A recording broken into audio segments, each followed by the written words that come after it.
Vault number 32 is Steve Stacey, a three-time Brisbane Rugby League Premiership winner with the East Tigers. Steve Stacey made his State of Origin debut in Game 1 of the 1983 series, playing on the wing.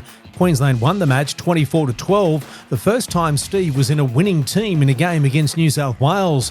A shoulder injury prevented Steve from playing in Game 2, but he was back for Game 3, scoring a try in the series deciding 43-22 win at Lang Park.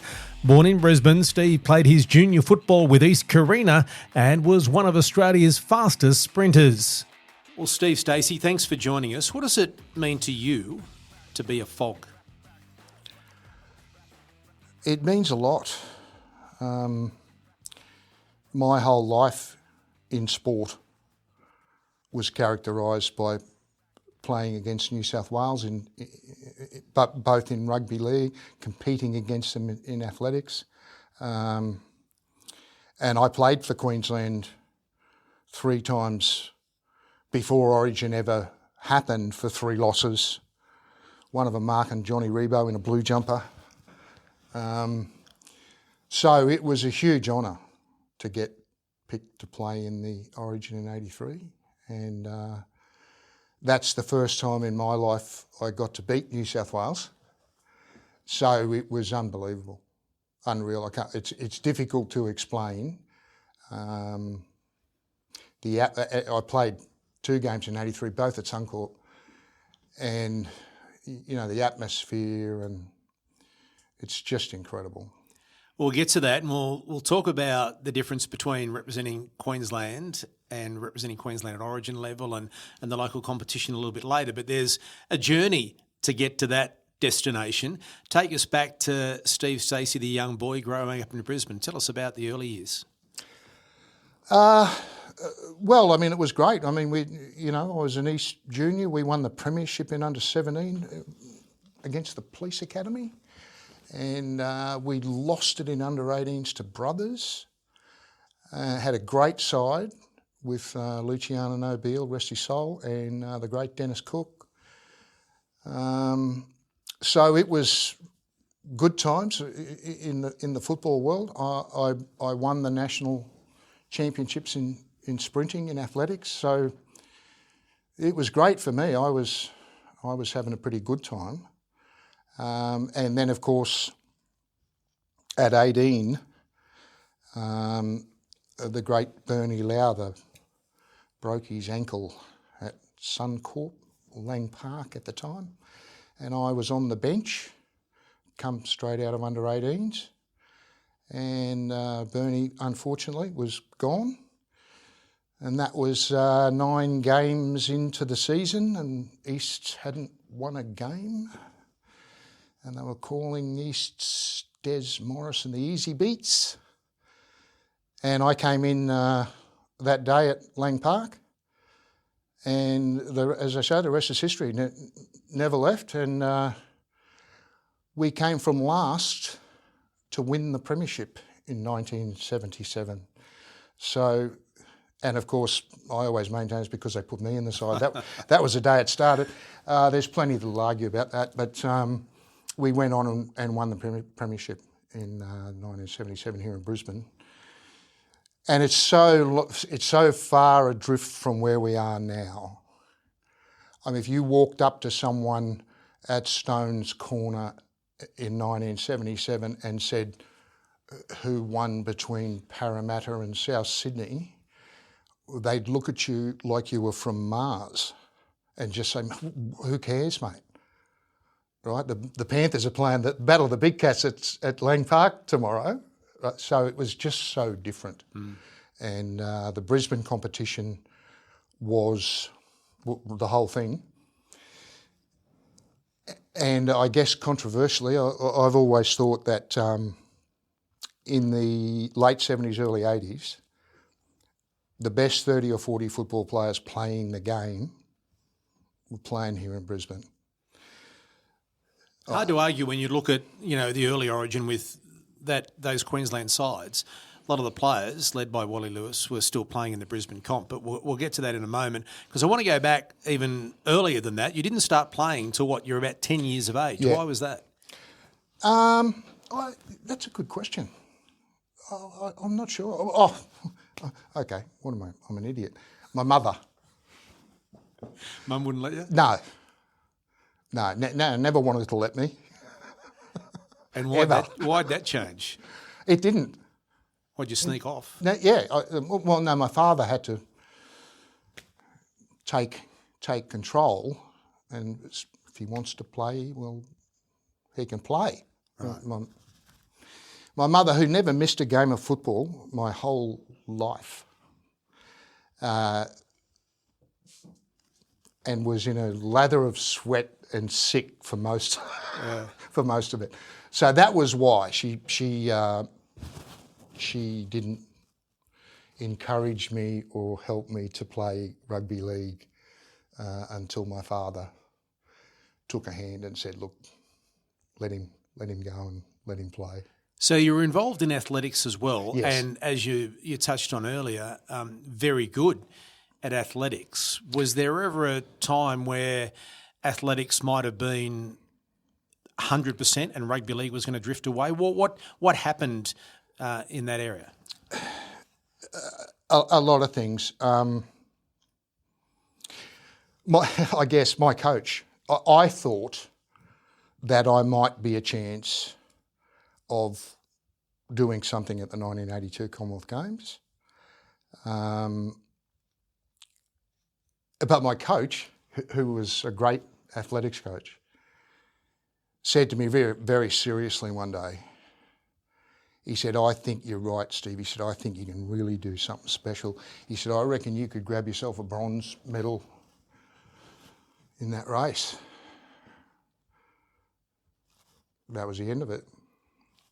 Bronze wasn't good enough? No. Shattered. Bronze medal. Yeah, I think if everything goes well. So it was an easy choice for you, was it? Yeah, it was then. Okay. I was fast, but I just wasn't fast enough to be an elite sprinter in the Commonwealth Games situation. And how did that sit with you at the time? And did it take you a little bit of adjustment to realise that potentially a dream that you thought was attainable was no longer?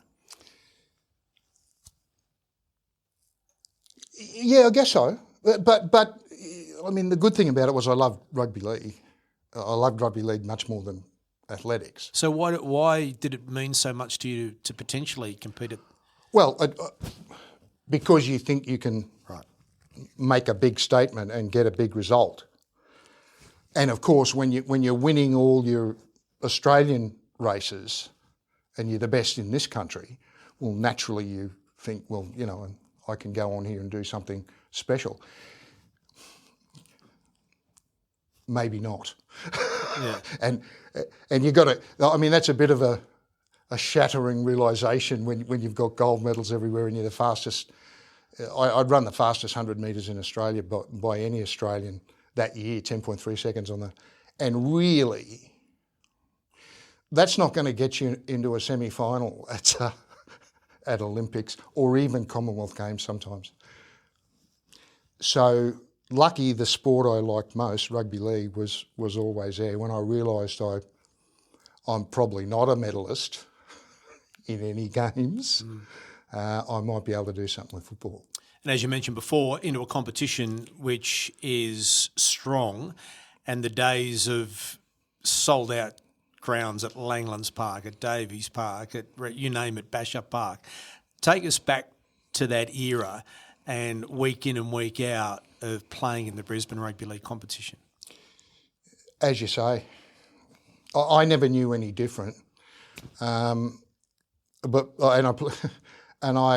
lucky, what a lucky boy to somehow land on the end of the Eastern Suburbs backline in 1977 as a fast winger. Wow, doesn't get much better than that.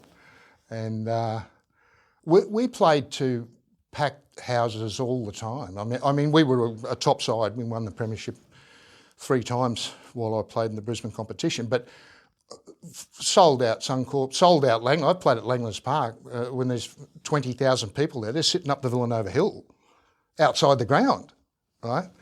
And it was the atmosphere, particularly at Bashup Park, places like this, you get Bashup full of North supporters. Wow.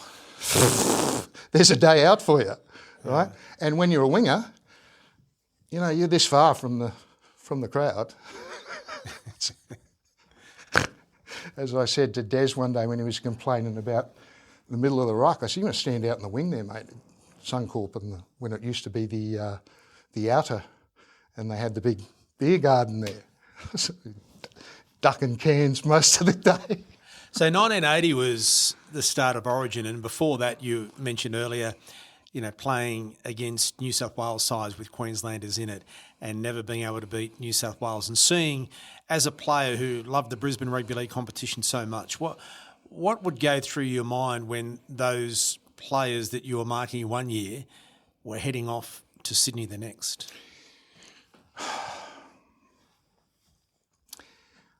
Devastating. Before Origin, and the mighty dollar. It was really, really disheartening sometimes, particularly if you're playing for Queensland and you're marking up on guys you've played juniors against all your life, like Reeves, playing for New South Wales. That's weird, right? And of course, no wins before Origin, right? We got close a lot. And the great Garbo, Barry Muir, was probably the most inspirational coach I've ever had. And I've had some of the greats, Des Morris, John Lang. He was the most psychologically inspirational coach. Christened the New South Wales boys cockroaches. And he himself had a pure hate for New South Wales. And no joke, absolutely no joke, absolutely serious. And it's when you come across and be with guys like this develops you more than anything else. And I just loved that. I hate New South Wales. I love Garbo. And if you didn't hate New South Wales, if he couldn't feel that in you, he wouldn't pick you. It was that ethereal, right? He wanted 17 players who hate. That was important to him. And then it became important to me. And so to be standing there in 1983 looking at a scoreboard of 33-0, incredible. Did you ever have an opportunity to go to Sydney? Was it ever on the radar? And if it was, why didn't you go? Yes. I went down to talk to St George in, I think it was, we'd won 2 premierships. We won 77, we won 78, and we got knocked out in the preliminary final in 79. And I think it was about 1980. It was before Origin formed, and I went down, and it was crazy. They offered me 3 times the amount of money I was getting paid at Easts, and they outlined a path to me to the Australian jumper, the wingers jumper, which they said to me straight out, "You're never going to get it up there, mate. Sticking around the Brisbane comp, it's not going to happen," right? And I had some inkling that might be true. And so they outlined to me in that meeting, you come down here, you play for St George on the wing, you play for New South Wales, you play for Australia. And I said, "Excuse me, can you back up a bit? You come down here, you play for New South Wales." I said, "Stop." I said, "I can't do that." They looked at me like I was from Mars. So the thought of playing for New South Wales was enough for you to not go to Sydney? Correct. The St George people were incredulous. when I said that I can't play for New South Wales. Do you feel the same way now? If you had, Sure. would you make the same? Yeah. Absolutely. Yeah, I'm a Queenslander. So you had the visit, you came back. What was it like playing in Brisbane at the time Origin was being discussed? You were playing and getting beaten by New South Wales, and all of a sudden the Senators said, right, we're going to do something. You were here, you were playing. What are your memories of that time? Really, really interesting upheaval it was, the thought of Origin. Senator Ron McAuliffe, who was a great supporter of mine, he just felt that it was the only way to go and he was going to make it happen. And hence it was, the excitement about it was incredible. A lot of scepticism in 1978 and 1979 that you could get that happening. He did. Rest is history. And for guys like me, who had played a number of times for Queensland and never looked like getting the chocolates, it was just incredible, unbelievable, and still is.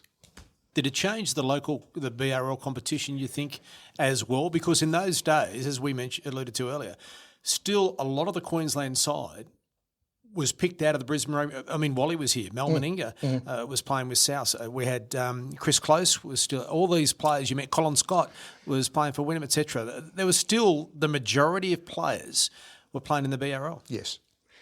And again, I hark back to, and again, you've got to remember we're Queenslanders. We do have a chip. It's a big one. And you've got to keep all that in mind, right? The club competition in Brisbane was outstanding, and the level was very, very high. I mean, you can never go into an argument with a New South Wales person and say the competition up here was probably a higher standard than theirs. They'll faint. But I think on certain days it was, and in 1983, I was the senior player at East, and John Lang was my coach. And he said to me, Stace, watch the Sydney game that comes through on Sunday. He said, I want you to watch the wingers, the Cronulla wingers, see what they're doing. Tell me what you think. So I started staying up late on Sunday night to watch the Sydney game. And I watched a lot of Sydney games in 1983. And I watched these two wingers that he wanted me to watch at Cronulla.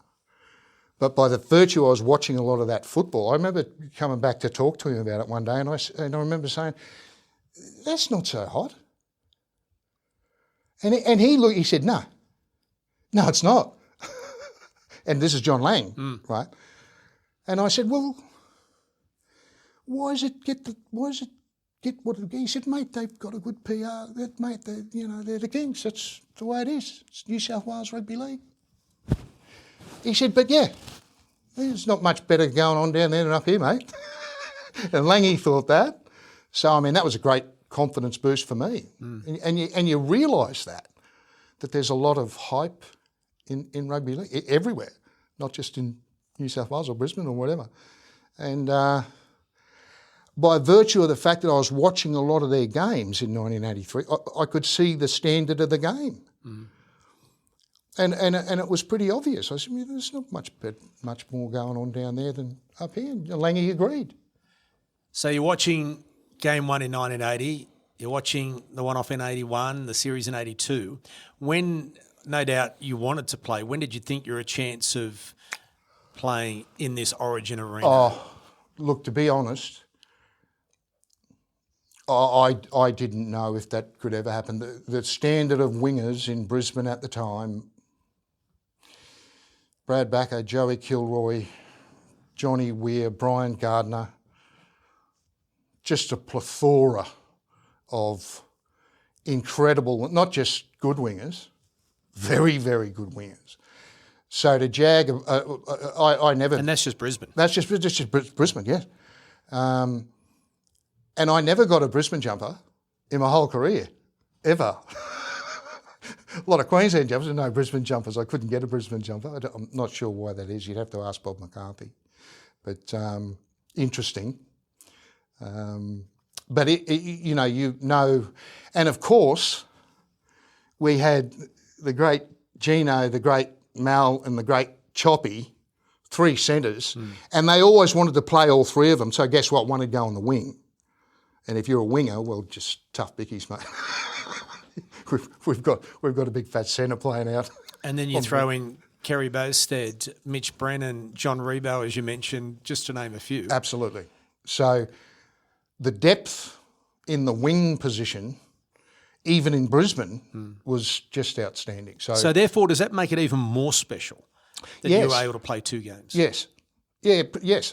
I was not certain that I'd ever get one, just because of how the competition was and the fact that they want Gene, Mal and Choppy in the side.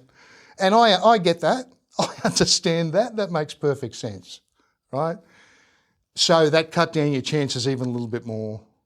And then when it goes to Origin, well, now you've got Bowie and Reeves and, you know, it's just ridiculous. So I never really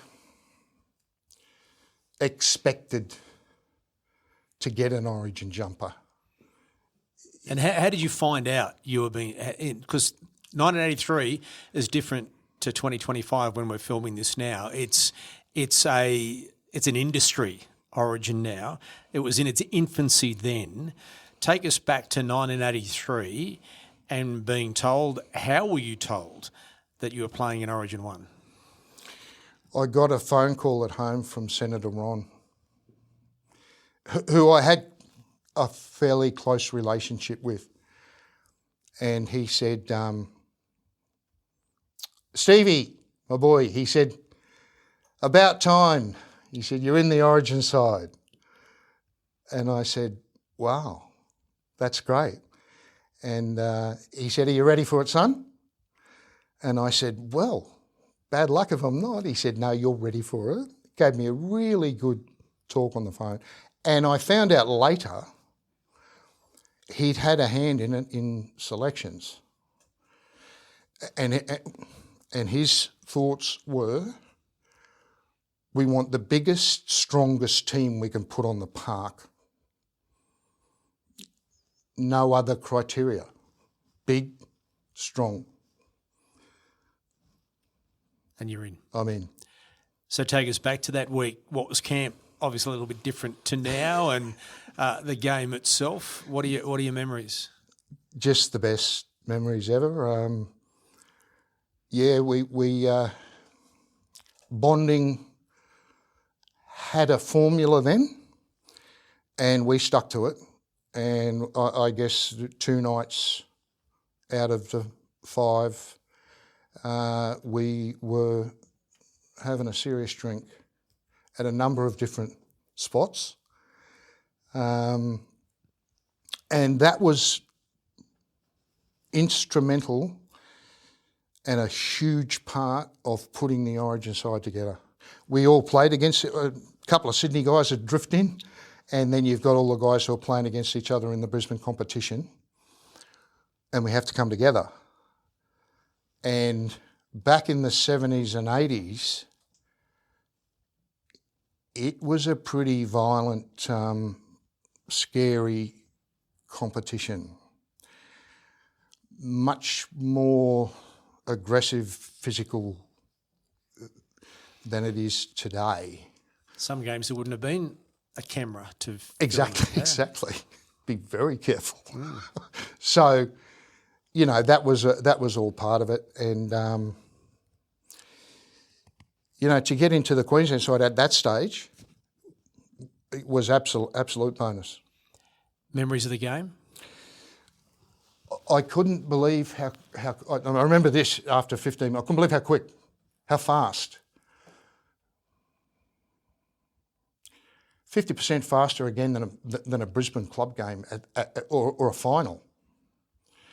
So the speed of it all was pretty frightening, and not much you can do about it. You just got to run with it. So, We beat them that night 2012 in the first game. And that was my first experience of beating New South Wales. So for me, it's unbelievable, incredible. And then I dislocated my AC, and the great Terry Butler took my spot down in Sydney, and they beat us 8-6 in the mud down there. And then my shoulder was right, so I was back in for the decider, and that's the game I tell you about, staring at the 33-0. We had them. We went to sleep and started celebrating, ended up 44-22. I think it's still the biggest spread. I'm not sure. So when you hurt your shoulder, did you think you'd get another chance? Didn't know. I had no idea. Didn't know how bad the shoulder was. The strange aside, in the middle of that State of Origin series, we went to Papua New Guinea to play football in the middle of the Origin series. Mm. That was just incredible. And unfortunately, I had this bad shoulder, right? So we played the Kummels at Lloyd Robson Oval in Port Moresby. And Mark Murray had a fractured thumb, and I had a dislocated AC joint. We were the two reserves. And the rest of the team were out there playing the Kummels in an international rugby league game. That was quite frightening. A lot of people saw it in New Guinea, and it was never televised. One of the scariest games I've ever played in. And Martin Bella was playing front row for Queensland. And he'd seen a bit of stuff going on, and Marty, I don't think he liked it too much, and all of a sudden his bad ankle went bad, and Marty's coming off. And Arthur's looked at me and said, "Warm up, Stace." I said, "What?" He said, "Warm up, mate." I said, "Why?" He said, "You're coming on." I said, "Really?" He said, "Mate, just stay out of the way." He said, "We can't play one short in an international match. You've got to go out there." Right? And I went out there, tapped Gator, Wally Fullerton-Smith was playing lock. I said to Beatson before, I said, "Where do you want me to go?" He said, "Just go on the front row." Where Martin was. Tapped Gator on the backside, said, "You're on the front row." Stuck my head in the lock, and took the ball out of the scrum, ran around, scored the try that brought up 100 points, the first time ever in an international rugby league game. 106-6 we beat them. And it was still frightening. Oh, absolutely frightening. Lewis had enough. He said, well, he went over to Beats and he said, we're coming off. He said, "This is ridiculous," right? And Beatson said, no. He said, "No, hang on there, wait, stay." And then next minute, the clock went 15 minutes to go, just went whoop. Up to 0. And the bus came on to the field. We all piled in the bus, and we were lucky to get out of there, I think, back to the Moresby Travel Lodge. I can hear in your voice and see what it meant to you to play Origin for Queensland at the time in 1983. Where Origin is now in 2025, does it even add to that experience? Because you played in the infancy. Origin's a different beast now. Yes, it is. Rugby league's a different beast now. Well, the best example I can give you, I think it was the decider. I came in from the wing to take a ruck, and Darryl Broman pushed me out of the way to get the ruck, and he sailed up into the middle of the ruck, and Les Boyd blatantly broke his jaw. That was what Origin was like then. It was wild, and it was violent. And it was all okay that night. There were rules before that, and then, the first time I played, then no more rules. Whatever you like. No one's getting sent off, right? Les Boyd never even got a penalty for that. So not only was it incredible, it was scary. It was a scary game of football. And I'm a winger, of course. Every game's scary for me. But even guys like GD and Brian Niebling, and I mean, who were genuinely tough hombres, it just had that little bit of extra special. And of course, everyone knew no one's being sent off tonight. So Les Boyd could get away with the sort of stuff that he did in Origin games. Where do those two games and representing Queensland and Origin in the list of achievements throughout your career, where does that sit? Oh, look, it's up there. 1977, I came into the Eastern Suburbs all-conquering side as an 18-year-old winger, and we won the Premiership that year in Brisbane. It's pretty hard to get a higher situation than that at the time. I didn't get home for a week, and we drank in every hotel in this city and never paid for a drink, and were surrounded by people all the time. It was the greatest week of my life. And then we did it again the next year. So that was my first 2 years as an 18-year-old in Brisbane Rugby League.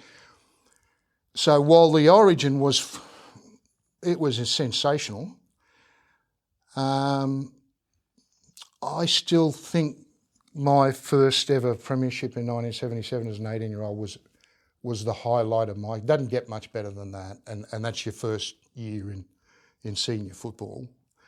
And I'm playing with John Lang, Des Morris, Rod Morris, Wayne Lindenberg, Steve Farquhar, Mark Payne, just some of the greatest players to ever play the game anywhere. And I'm right in the middle of them all. Who had the biggest influence on your career?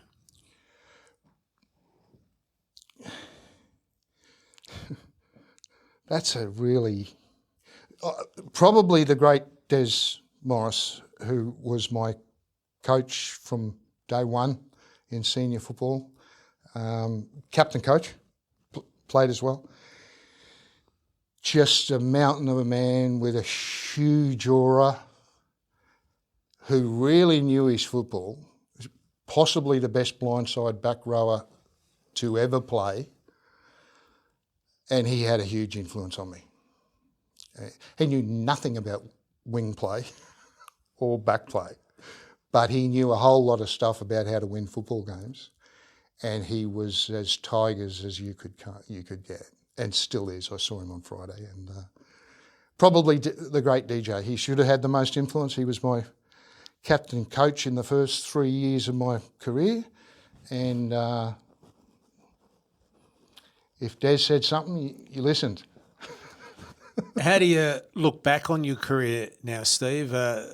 When you're going through it, it's happening, but now you have the chance to reflect on Origin, playing for Queensland, pre-Origin, the premierships. How do you look back on your career?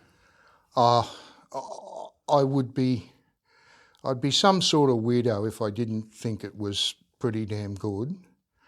I look back on it now, and what you realise is I could have been a lot better, but the enjoyment level at the time of what we were doing and that part, you can never take that away. It was incredible. Sure, I could have trained harder. I enjoyed the social side of things and often led the way in that area, and it just didn't get any better. It was fantastic. I mean, Brisbane was great and everyone loved football, and it was a great place to be a football player. A lot of parties, a lot of good times. But yeah, I look back on it now, and I go down to training every now and then, and I see the levels they train at now, and you realise, gee, you know, if I'd have applied myself like that, I would have been a lot better football player. But I don't care. I was good enough to win a couple of premierships. I was good enough to get an Origin run. You know, you can't be too unhappy. Well, FOG number 32, Steve Stacey, congratulations on a wonderful career. And thanks so much for your time. Cheers. Thanks for watching this episode of the FOGS Queenslander Podcast. If there's a FOG you want to hear from, leave a comment to let us know. And don't forget to like and subscribe so you don't miss any of our videos.